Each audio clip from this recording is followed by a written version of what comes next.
the Church of Jesus Christ.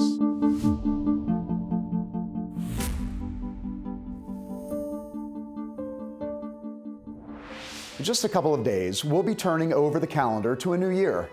New Year's is a time of new beginnings and resolutions. So what are you resolving for 2025? Most of us today make resolutions about diets or exercise, and that's fine and good to a point. But have you ever considered making a spiritual resolution? Jonathan Edwards was one of the leaders of America's Great Awakening in the mid-1700s. He's most famous today as the author of Sinners in the Hands of an Angry God, which is used in schools to demonstrate how severe the Puritans and their immediate descendants supposedly were. It's actually a magnificent sermon about the holiness and justice of God, which magnifies the immensity of His grace. Edwards was one of America's greatest minds and most outstanding theologians, and when he was about 19, he began compiling a list of resolutions for himself that eventually grew in number to 70. All the evidence of Jonathan Edwards' life and writings demonstrate that he stuck pretty closely to these resolutions, and the intensity of thought and singularity of purpose would shame most of us now, even the most devout among us. Though Edwards did not develop these resolutions specifically for New Year's, it's good to look at a couple of them and be challenged for them this upcoming year.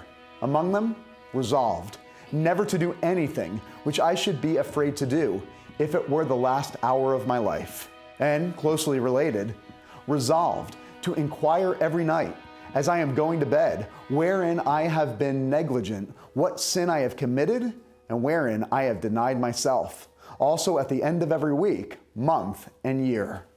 This sort of diligence almost seems odd to us now, but it's how Edwards was able to accomplish so much work for the Lord, including thousands of sermons, books, and articles that still benefit us today.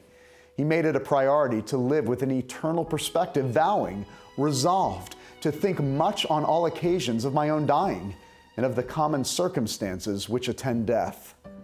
Edwards wasn't being morbid, he was being realistic, and it helped him to minister to others and to live in light of the short time we have on earth.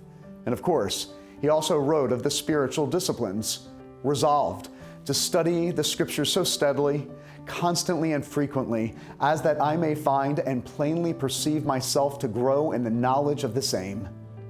And resolved never to give over, nor in the least to slacken my fight with my corruptions, however unsuccessful I may be.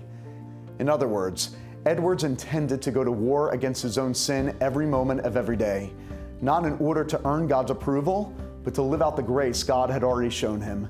This sort of diligence is not common to our generation, so it may take a little spiritual stretching and exercise to get there. But in anticipation of New Year's, why not write down 3 specific daily spiritual resolutions you want to make? It will do you far more good than any other resolution you can make.